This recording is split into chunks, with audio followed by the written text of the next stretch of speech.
Delhi cab rape मामले में 30 Hazari court में हुई सुनवाई। कोर्ट ने आरोपी ड्राइवर को 3 दिन की पुलिस रिमांड पर भेजा।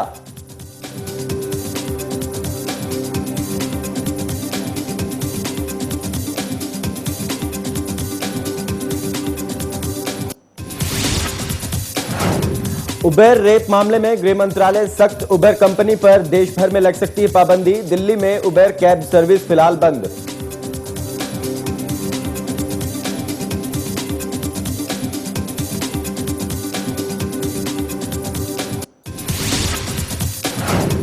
सांबा और श्रीनगर में प्रधानमंत्री मोदी ने चुनावी रैली को किया संबोधित। कहा, कश्मीर के लोगों का प्यार विकास करके लौटाऊंगा। राज्य को दिया सबका साथ सबका विकास का मंत्र।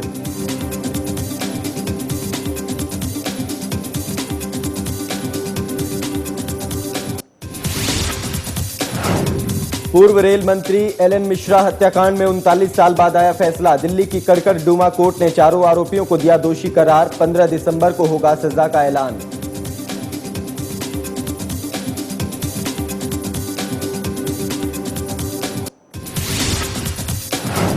और दिल्ली के एम्स में नर्सिंग की छात्रा ने की खुदकुशी। पंखे से लटक कर दी जान। सुसाइड नोट बरामद। हॉस्टल सुपरिटेंडेंट पर लगाया परेशान करने का आरोप।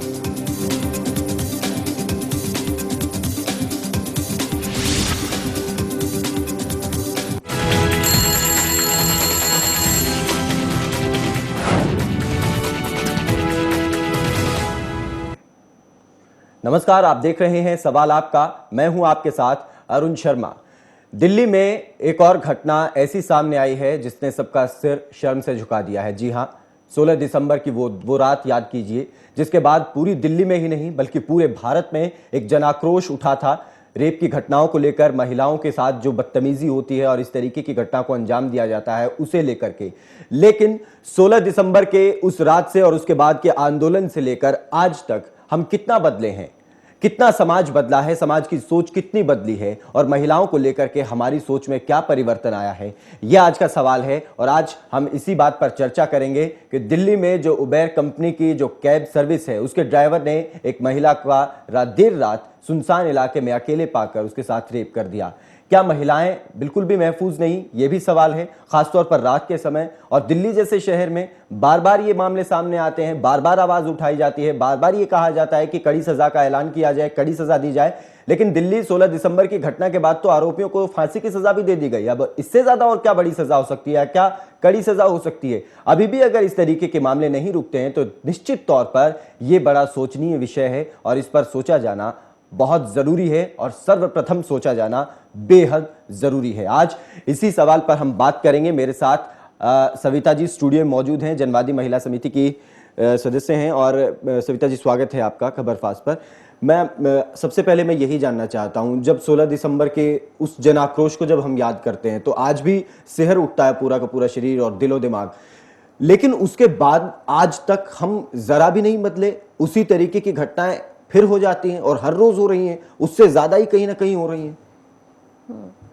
हाँ, घटनाएं मतलब हर रोज हो रही हैं और इसमें कोई शक नहीं है कि वो जितना क्रूरता से उस मसले के अंदर उस लड़की का रेप किया गया था और हत्या की गई उस लड़की की एक तरह से, उस तरह के मसले जो हैं अब भी सामने आ रहे हैं। ये दिल्ली का जो मसला है जिसमें लड़की के साथ रेप हुआ, ये भी कोई कम घिनौना कृत्य नहीं है। लेकिन उसके बावजूद भी अगर हम ये देखेंगे कि इन घटनाओं पे लगातार मतलब बढ़ोतरी है ऐसी घटनाओं के अंदर, और जो सरकार का जो रुख है ऐसी घटनाओं के प्रति और महिला सुरक्षा के प्रति खास तौर पे, वो बहुत ज्यादा निंदनीय है।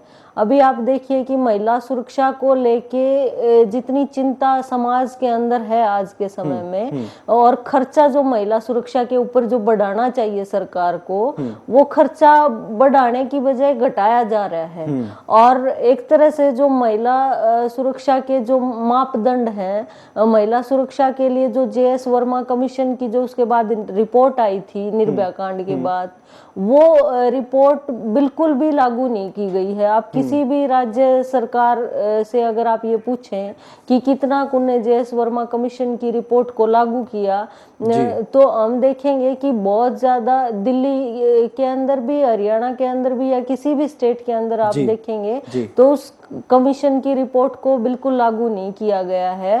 अगर वो किसी तरीके से वो लागू हो जाए, कितना भी 50% भी अगर वो लागू हो जाता है, तो कुछ न कुछ ऐसी घटनाओं के ऊपर रोक लग सकती है। सविता जी, एक यहाँ पर सवाल ये है कि देखिए, दिल्ली निर्भया केस के बाद उन आरोपियों को फांसी तक की सजा दे दी गई। इससे ज्यादा और क्या क्या किया जाए ऐसे आरोपियों के साथ, ताकि इन घटनाओं पर रोक लग सके। लेकिन मुझे कहीं नहीं लग रहा कि इस पूरे मामले में अगर सजा और ज्यादा सख्त दे दी जाए तो भी इस तरीके की घटनाएं रुकेंगी। मैं आऊंगा, लेकिन उससे पहले एक दर्शक हमारे साथ जुड़े हैं, अनिल अंकुश सोनीपत से। अनिल जी, स्वागत है आपका, अपनी राय आप रख सकते हैं। शर्मा जी नमस्कार। नमस्कार सर, ऐसे है, ये विकृत मानसिकता का, विकृत समाज का स्वरूप है और इसको सिर्फ कानून की सहायता से नहीं मिटाया जा सकता। कानून दंड दे सकता है, लेकिन हमारे यहाँ एक कमजोरी है, कानून भी इतना गलत है कि शायद इसका कोई अंदाजा नहीं लगाया जा सकता। रेप के केस के बाद में से एक निर्भया केस तो डिसाइड हो गया। आप भी देखो कि हजारों केस लंबित पड़े हैं, लोग छुट करके बाहर आ जाते हैं और जो छेड़खानी होती है वहां पर इतनी गंदी दूसरी कहानी बना दी जाती है, लड़कियों को ही फंसा दिया जाता है वहां पर। और जब कोर्ट के अंदर लड़कियां खड़ी होती हैं, ऐसे ऐसे भद्दे सवाल किए जाते हैं कि वहां पर खड़ा होना भी दुभर हो जाता है। तो इस व्यवस्था के अंदर इन लोगों की फिर अब हिम्मत उभरेगी। एक बात सुन, वैसे तो हम इस्लामिक कानून भी मानने के लिए तैयार होते हैं, शरीयत के भी बात जाते हैं, सही बात है। तो इस मामले के अंदर इस्लामिक कानून क्यों नहीं लागू करते? किसी आदमी का ये सिद्ध हो गया, कोई देरी करने की जरूरत नहीं, 4-5 दिन के अंदर फैसला करके और इतना कठोर दंड दे दिया जाए कि आके आदमी आंख उठाते वक्त भी कतराए के अंदर आंख भी नहीं उठानी, बिल्कुल, जब जाकर के बात बन सकती है। विकृत लोगों का इलाज सामाजिक परिप्रेक्ष्य नहीं जा सकता, कठोर दंड से जाया करता है। ये चाणक्य की रणनीति कहती है, और जब तक ये रणनीति लागू नहीं होगी तब तक ये दरिंदे ऐसे ही औरतों की तरफ देखते रहेंगे, ऐसी औरतों के साथ चीरहरण करते रहेंगे। इन लोगों को बख्शा नहीं जाना चाहिए किसी भी कीमत के ऊपर। कब दंड मिलेगा, कब भुगतेंगे, छूट करके आ जाएंगे, डर ही नहीं है किसी को भी सर। बिल्कुल बिल्कुल अनिल जी, शुक्रिया आपका अपनी राय रखने के लिए। और इस मामले में तो ये और ज्यादा डरावनी हो जाती है बात कि जो आरोपी है इस मामले में, ये 2011 में पहले भी इसी तरीके की घटना को अंजाम दे चुका है। उस वक्त भी ये 7 महीने तिहाड़ जेल में रहकर आया था, लेकिन सबूतों के अभाव में छूट गया था, इसे बरी कर दिया गया था। एक बार फिर इसने उसी तरीके की घटना को अंजाम दिया। तो हमारे आसपास ही इस तरीके के दरिंदे घूमते रहते हैं, हम उन्हें पहचान तक नहीं पाते हैं। ये इसमें कहीं ना कहीं हमारी और हमारे कानून की सरकारों की नाकामी इसमें साफ झलकती है। रमेश कुमार हमारे साथ जुड़े हैं कैथल से, एक और दर्शक। रमेश जी, स्वागत है आपका, अपनी राय आप रख सकते हैं। चलिए, संपर्क कट गया।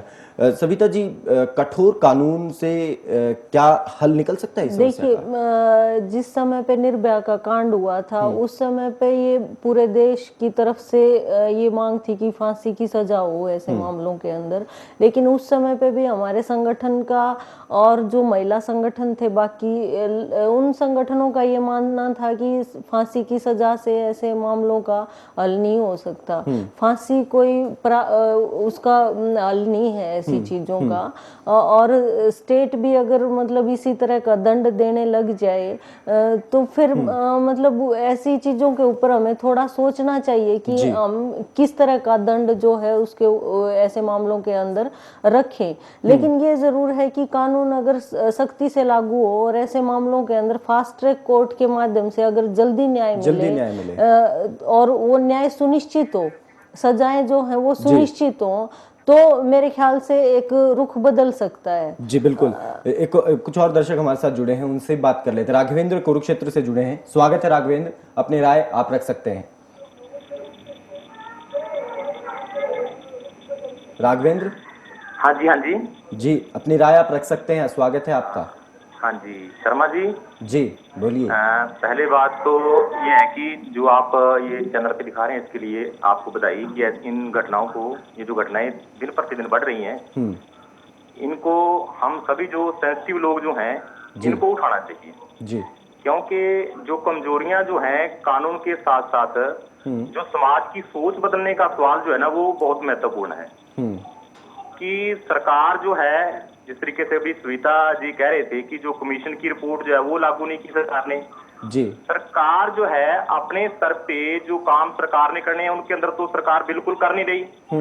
लेकिन जो मीडिया जो है उसका जो रोल जिस तरीके से कई बार देखा जाता है कि वो भी कई बार बड़ा ही अटपटा रोल लेकर के आता है। जैसे अभी हरियाणा के अंदर ये घटना हुई है जिसको जातिवादी रंग दे करके, पहली तो बात ये है कि जो लड़कियां जो है अपने घरों से पढ़ने के लिए जो शिक्षण संस्थान है उन तक पहुंच नहीं कर पा रही।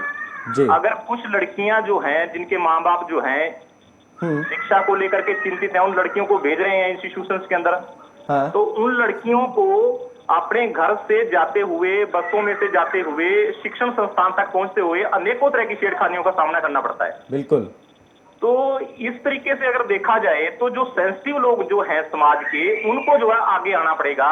जब तक समाज की सोच नहीं बदलेगी कानून भी ज्यादा कुछ नहीं करेगा। क्योंकि मैं वकालत करता हूं, हम देखते हैं कि सारा कुछ जो खेल जो होता है कोर्ट के अंदर वो एविडेंस के ऊपर आ जाता है। बिल्कुल। तो एविडेंस में जब कुछ ऐसे लकुना आ जाते हैं, बहुत सारे लोग जो है एविडेंस नहीं ठीक तरीके से दे पाते, तो उसमें बड़ी आसानी से जो है मतलब जो है वो बड़े बड़े अपराधी जो बच जाते हैं। और बिल्कुल सही बात आपकी राघवेंद्र जी। ये रहती है कि जब एविडेंस आती है तो उस एविडेंस को देखा जाता है कि जो एजेंसी जो है वो भी कई तरह के लकुना जो है उसमें छोड़ देती है इन्वेस्टिगेशन के अंदर। तो इसलिए हमें ये जो काम जो है ये काम सिर्फ सरकार का नहीं है, प्रशासन का नहीं बिल्कुल, है, ये हम सभी लोगों का काम है। पूरे समाज को जो है ना सेंसिटिव होना पड़ेगा। बहुत ही सेंसिटिव इशू है। बिल्कुल बिल्कुल। तो महिलाओं को खासतौर पे इन इश्यूज के ऊपर आगे आना पड़ेगा। महिलाएं आगे आए तो समाज के सेंसिटिव लोग जो उनके साथ कंधे से कंधा मिला करके जो है समाज की सोच बदलें। बिल्कुल राघवेंद्र जी। जी जी जी जी हर घर के अंदर बेटियां हैं। जी शुक्रिया राघवेंद्र जी अपनी राय हमारे साथ शेयर करने के लिए। एक और दर्शक हमारे साथ जुड़े जींद से, स्वागत है आपका। अपना नाम बताएं और अपनी राय आप रख सकते हैं। सर नमस्कार। अरुण सर नमस्कार सर, मैं सुमित बोल रहा हूँ जींद से। जी सुमित, अपनी राय आप रख सकते हैं। सर मैं बीटेक करता हूँ कॉलेज के अंदर जी। तो सर जो यह इन्होंने अभी जो एक फैसला लिया है कैब बंद करने का, तो सर आप कैब के ऊपर क्यों जा रहे हो? इस केस के ऊपर जाइए। 2011 में जो इन्होंने एक कांड किया था उसमें भी ये फंसे हुए थे, तो उसके ऊपर सजा क्यों नहीं हुई? उसके बार बार तो ये केस होते जा रहे हैं, ना सजा हो रही है, ना कोई पुलिस ना कोई सरकार डायरेक्शन ले रही है, ना किसी नतीजे पर नहीं पहुंच रही है। नहीं सुमित, इस पूरी घटना में एक जो बात वो है देखने वाली ये बात है कि एक अमेरिकी कंपनी है उबेर जो भारत में अलग अलग बड़े बड़े शहरों में कैब सर्विस हमें मुहैया करवाती है फोन पर या ऐप के जरिए। ये जो ड्राइवर था ये 2011 में एक बार पहले भी इस तरीके के मामले में फंस चुका है, 7 महीने तिहाड़ जेल जा चुका है। लेकिन जो उबेर कंपनी ने जब इस व्यक्ति को अपनी कंपनी में एज अ ड्राइवर रखा, नियुक्त किया, तब कंपनी ने इसका बैकग्राउंड नहीं देखा, बिना बैकग्राउंड देखे ही इसको बिना किसी वेरिफिकेशन के इसको अपनी कंपनी में ड्राइवर की नौकरी दे दी। और इस तरीके के आदमी को जब और इस कंपनी, इतनी बड़ी कंपनी जब इतनी बड़ी भूल करती है और उसकी वजह से एक घटना, ऐसी बड़ी घटना हो जाती है और उसका खामियाजा भुगतना पड़ता है किसी नादान को, किसी मासूम को, तो इसमें कंपनी का तो दोष सीधा सीधा बनता ही है। सुमित शुक्रिया अपनी राय रखने के लिए। जो मल्टीनेशनल जो कंपनीज हैं, खासतौर पे इस केस की अगर हम बात करें, या गुड़गांव के अंदर और जो इस तरह के शहर है मेट्रोपॉलिटन सिटीज जो हैं, उनके अंदर इस तरह की जो कंपनियां हैं वो काम कर रही हैं और वो कंपनियां बिना किसी वेरिफिकेशन के एम्प्लॉय रखते हैं और उनका किसी तरह का पिछला बैकग्राउंड क्या रहा है नहीं देखा जाता, किसी तरह की कोई छानबीन नहीं की जाती और सिर्फ इस आधार पे कि वो कम से कम पैसे में काम करने के लिए तैयार हैं तो उनको रख लिया जाता है। एक तरह से मतलब जो नौकरियों का, रोजगार का जो जिस तरह का नेचर बन गया है वो भी हमें उसको भी एक बार ध्यान में रखने की जरूरत है इस तरह के मामलों के अंदर। और इस मामले के अंदर खास तौर पे वो जो ड्राइवर हैं उनकी कोई भी वेरिफिकेशन नहीं की गई थी, तो इसमें जो कंपनी के मालिक हैं उनके ऊपर भी मामला बनता है, कंपनी के ऊपर भी मामला बनता है है कि वो किस तरीके से रिक्रूटमेंट कर रहे हैं। बिल्कुल, अब जिस तरीके सरकार ने फैसला लिया कि दिल्ली में तो बंद है और पूरे भारत में भी ये कंपनी बंद हो सकती है, इस तरह की कंपनी के ऊपर रोक लगनी चाहिए और सभी मतलब कंपनियों की जांच भी होनी चाहिए। ये बहुत चिंता का विषय है कि सरकार ने भी, प्रशासन ने भी बिना किसी जांच के उस कंपनी को ये दिया हुआ है काम कि वो अपने आप वो मुहैया करवा रहे हैं। बिल्कुल। चलिए, एक और दर्शक हमारे साथ जुड़े रोहतक से, देवेंद्र। स्वागत है देवेंद्र आपका, अपनी राय आप रख सकते हैं। सर मैं ये कहना चाहता हूँ, सबसे पहली चीज तो जी, ये जो मानसिक विकृति है जिस भी रेपिस्ट की, जिसने रेप किया है जो है, या जो भी और चीजें उठ के सामने आती हैं रेप के मामलों में जो है, यहाँ पे सबसे पहली चीज तो भारतवर्ष में तालिबानी कानून को तुरंत लागू कर देना चाहिए। जी, जैसे वो करते हैं कि चौराहे पे लाके सर काट देते हैं, सर कलम कर देते हैं, उस तरह से वो फॉलो होना चाहिए, पहली चीज। दूसरी चीज, ये तो दिल्ली का मामला है जो सामने आ गया है जी, ऐसे हरियाणा के और छोटे छोटे गांव हैं, दिल्ली के और छोटे छोटे गांव हैं, या यूपी शहर के और छोटे छोटे गांव हैं, और भी भारतवर्ष के जो छोटे छोटे गांव हैं जहां पे ये मामले ऊपर उठ के आ नहीं पाते हैं। जी, बिल्कुल।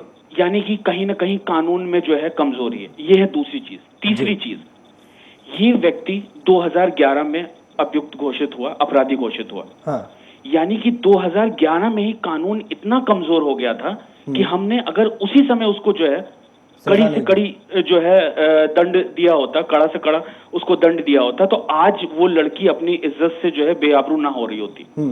यानी कहीं ना कहीं हमारा फिर भारतवर्ष का कानून जो है कमजोर पड़ गया। यानी कि अब जो है तालिबानी कानून को लागू होना ही पड़ेगा। बिल्कुल, शुक्रिया जी, शुक्रिया देवेंद्र अपनी राय रखने के लिए। बहादुरगढ़ से सुनील हमारे साथ जुड़े हैं। सुनील, स्वागत है, अपनी राय आप रख सकते हैं। नमस्कार शर्मा जी, मैं सुनील कौर बोल रहा हूँ बहादुरगढ़ से। जी सुनील, नमस्कार, अपनी राय रख सकते हैं। पॉलिटिकल पार्टीज ड्रामा करती है सड़कों पे, अगर ये लोग सिर्फ जो सऊदी अरबिया में अगर कोई लड़की को छेड़ता है तो उसके हाथ काट दिए जाए। उसका मैं एग्जाम्पल बता दूं, केरला के एक लड़के ने वहां पे जाके एक लड़की को छेड़ा था, उसके दोनों हाथ काट दिए गए थे। गवर्नमेंट ऑफ इंडिया ने बहुत कोशिश करी उस लड़के को बचाना, मगर उसके हाथ काट दिए उन्होंने। इसी तरह ये जो पॉलिटिकल पार्टी ड्रामा करते हैं ना, इससे कुछ नहीं होने वाला। जो रेप करता है उसको फांसी दे दो, सीधी सी बात। कोई समाज हमारा बुरा नहीं है, कोई आदमी बुरा नहीं, बुरा से बुरा है आदमी जो ये रेप करता है। चलिए, शुक्रिया सुनील अपनी राय रखने के लिए हमारे साथ। आपका सतबीर हैं हमारे साथ पानीपत से। सतबीर, स्वागत है आपका, अपनी राय आप रख सकते हैं। चलिए, संपर्क कट गया है। बड़े जो सोच है, गुस्सा लोगों में बहुत है। सविता जी, गुस्सा क्योंकि महिलाओं के साथ छेड़खानी की घटनाएं, रेप की घटनाएं सोसाइटी के अंदर बहुत ज्यादा बढ़ी हुई हैं, जिसकी वजह से महिला सुरक्षा का जो मुद्दा है वो बहुत बड़ा मुद्दा बना हुआ है आज के समय में। और कोई भी महिला, चाहे बच्ची से लेके और 70 साल 80 साल की बुजुर्ग महिला तक जब सुरक्षित नहीं है समाज के अंदर, तो ये स्वाभाविक है कि लोगों के अंदर गुस्सा होगा।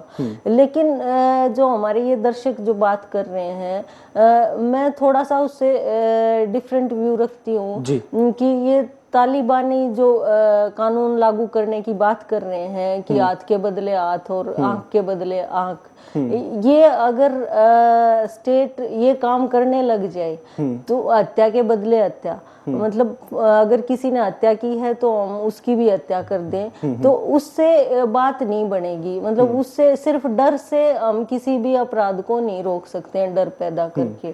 उसके लिए जो हमारे एक और दर्शक बात कर रहे थे, राजविंदर कुरुक्षेत्र से, तो मैं उनकी बातों से इत्तेफाक रखती हूँ कि हमें चौतरफा काम करने की जरूरत है। हमें प्रशासन के स्तर पे भी, सरकार के स्तर पे भी काम करने की जरूरत है। उसके साथ साथ हमें सामाजिक स्तर पे भी मानसिकता बदलने के लिए काम करने की जरूरत है। हर एक व्यक्ति को अपनी सोच बदलनी होगी।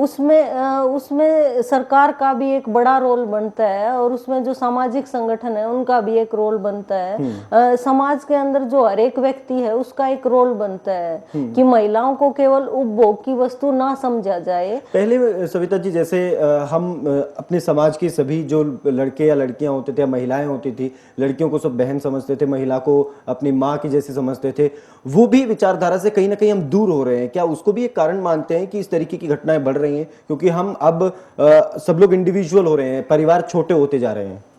नहीं, उसमें मतलब हम अगर पहले की भी अगर हम देखेंगे तो पहले भी घटनाएं ऐसी होती थी।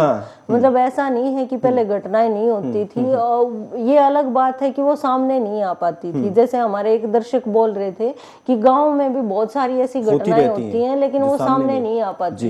ये दिल्ली की घटनाएं हैं तो इसलिए सामने आ रही है, या हाँ, या फिर कोई शहरों की घटनाएं हैं, या फिर कोई मीडिया जहाँ तक पहुंच गया है तो वो घटनाएं सामने आ जाती हैं। कई केसेस तो ऐसे होते हैं जिसमें लड़की आवाज ही नहीं उठा पाती है। बहुत सारी घटनाएं ऐसी होती हैं जो बिल्कुल दब के रह जाती हैं। और ऐसी घटनाओं के अंदर अगर हम देखेंगे तो जो परिवार के बेहद करीबी जो लोग हैं वो भी बहुत सारी घटनाओं के अंदर शामिल होते हैं। बिल्कुल, रिश्तों में ही। हाँ, जी, मतलब जो घटनाएं हैं उनमें अगर हम देखेंगे तो 70% जो घटनाएं हैं वो इस तरह की आपको मिलेंगी अगर एक एवरेज निकालेंगे। चलिए, एक और दर्शक हमारे साथ जुड़े हैं, प्रवीण गुप्ता है रोहतक से। प्रवीण, स्वागत है आपका, अपनी राय आप रख सकते हैं। सर, लास्ट ईयर जो 16 दिसंबर को हादसा हुआ था दिल्ली के अंदर जी, उसके बाद से हमारी सरकार ने क्या किया? कोई सख्त कानून बनाया या जो ये घटना रोकने में कोई कामयाब हुआ? ऐसा कुछ भी नहीं हुआ। जी बिल्कुल, क्या हमारी सरकार कुछ नहीं कर सकती? हमारी सरकार ने 1000 करोड़ रुपए का निर्भया फंड बनाया था, लेकिन बदकिस्मती ये है, विडंबना ये है कि उसमें से एक पैसा भी हमने महिला सुरक्षा पर खर्च नहीं किया है अभी तक। शुक्रिया प्रवीण जी अपनी राय रखने के लिए। तेजोन हमारे साथ जुड़े हैं गुड़गांव से, स्वागत है आपका, अपनी राय आप रख सकते हैं। हाँ जी, नमस्कार, मैं तेजोन बोल रहा हूँ। जी तेजोन, बेसिकली क्या है कि कानून हम कितने भी बना लें, जब तक उसको इम्प्लीमेंट नहीं किया जाएगा, लागू नहीं किया जाएगा, तब तक उसका कुछ नहीं हो सकता। कानून आज बनाए कल बदल दिया जाए उससे कुछ नहीं होने वाला। जी, जितनी भी आज तक हमने देखा, हमारा संविधान जो है वो वर्ल्ड में सबसे बेस्ट है, उसमें सबको अपना वो कर, लेकिन जरूरत है उसको लागू करने की, उसको इम्प्लीमेंट करने की, और जरूरत है हम युवाओं को एक अपना जो फर्ज होता है वो निभाने की। हम कहीं ना कहीं समाज की डर से अपनी बातों को नहीं कह पाते हैं, और आप एक मीडिया ही एक जरिया बताया है कि जो कि आप छोटी छोटी खबर को सबके सामने लेके आता है। जी शुक्रिया। तो हम मीडिया से ये रिक्वेस्ट करेंगे कि मीडिया भी इन चीजों को शो करे, दिखाए उनको, ताकि जो हमारा प्रशासन है, शासन है, वो जगे और कोई ना कोई एक्शन इसके अगेंस्ट ले। शुक्रिया तेजोन अपनी राय रखने के लिए। और मैं अपनी तरफ से और खबरफास्ट की तरफ से आपको ये विश्वास दिलाने की कोशिश कर रहा हूं, या दिला सकता हूं,